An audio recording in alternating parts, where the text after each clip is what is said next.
Hello guys, কেমন আছো তোমরা? তো শীতকালে সকালে তো গাড়ি নিয়ে বেরোতে ইচ্ছাই করে। তো এরকম একটি ডে ট্রিপে আমরা বেরিয়ে পড়েছিলাম বেনেপুর এবং তার সাথে দেউলটি ঘুরতে যাওয়ার জন্য। তো মোটামুটি আমরা বম্বে রোড ধরে হাওড়া বা পাঁচলা বাগনান হয়ে দেন এসেছিলাম বেনেপুরে।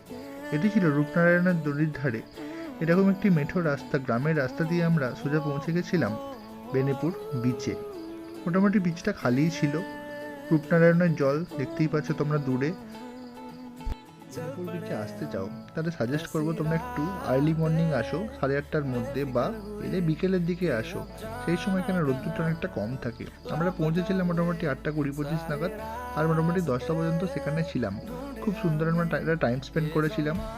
এখানে এলে অবশ্যই তোমরা তোমাদের খাবার যদি কিছু খেতে চাও তো প্যাকিং করে সেটা নিয়ে এসো। তোমরা এখানে চায়ের দোকান ছাড়া তেমন কিছু পাবে না। আমরা ফেরার পথে একটি দোকান থেকে সকালের ব্রেকফাস্ট করে দিন চলে গেছিলাম দেউলটিতে। দেখা হচ্ছে তোমাদের সাথে পরের এপিসোডে।